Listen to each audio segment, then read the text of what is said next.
Assalamualaikum warahmatullahi wabarakatuh. Perkenalkan, nama saya Ria Permata, absen 29 kelas 11 MIPA 4. Di sini saya akan menjelaskan tentang mekanisme gerak pada otot dan proses melepas dan pengambilan energi.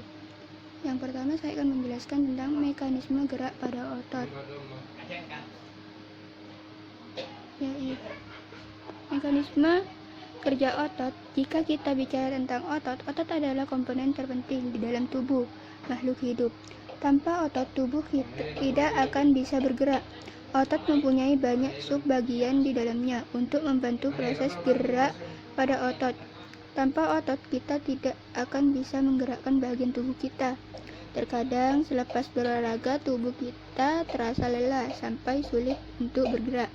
Hal ini dikarenakan saat berolahraga, otot kita akan berkontraksi lebih sering dan lebih lama dari biasanya, sehingga bisa mengalami kelelahan otot yang membuat kita menjadi sulit bergerak.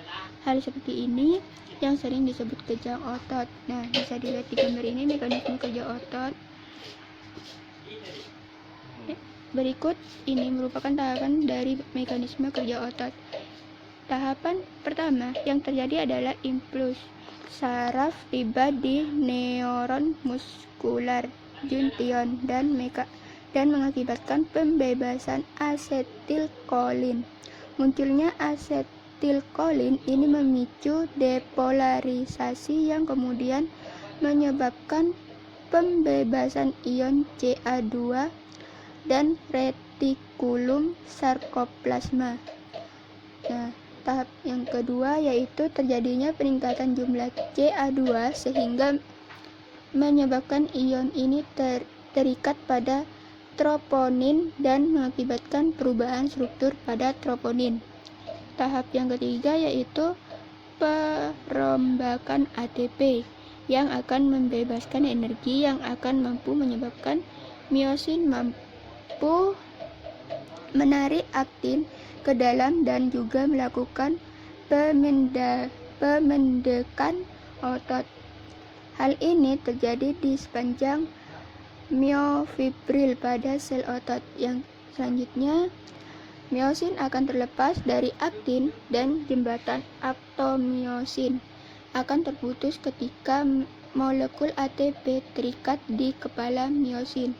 Setelah ATP terurai, kepala miosin dapat bertemu lagi dengan aktin di tropomiosin.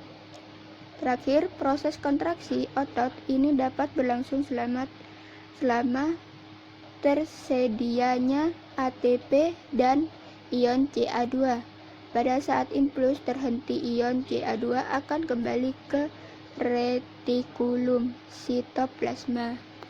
Nah, di sini saya akan membahas yang kedua yaitu proses melepas dan pengambilan energi.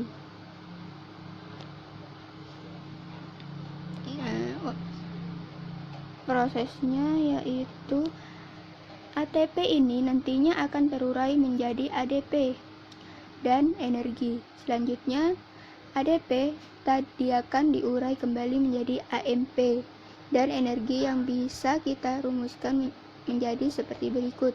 ATP sama dengan ADP plus P plus energi, atau ADP sama dengan AMP plus P plus energi. Yang kedua, keratin fosfat. Keratin fosfat ini nantinya akan diurai menjadi keratin fosfat dan energi pemecahan ATP dan keratin fosfat berfungsi untuk menghasilkan energi pada saat kontraksi otot. Untuk melakukan proses tersebut tidak diperlukan oksigen. Yang ketiga, glikogen atau gula otot. Untuk bergerak, otot juga memerlukan gula dalam bentuk glikogen. Glikogen ini akan dilarutkan menjadi laktasidogen, kemudian diubah kembali menjadi glukosa dan asam laknat. Molekul gula ini yang akan diubah menjadi CO2, H2O, dan energi. Proses ini akan terjadi saat otot relaksasi dan memerlukan oksigen, sehingga fase relaksasi ini disebut fase aerob. Nah, itulah yang bisa saya sampaikan. Kurang lebihnya mohon maaf. Assalamualaikum warahmatullahi wabarakatuh.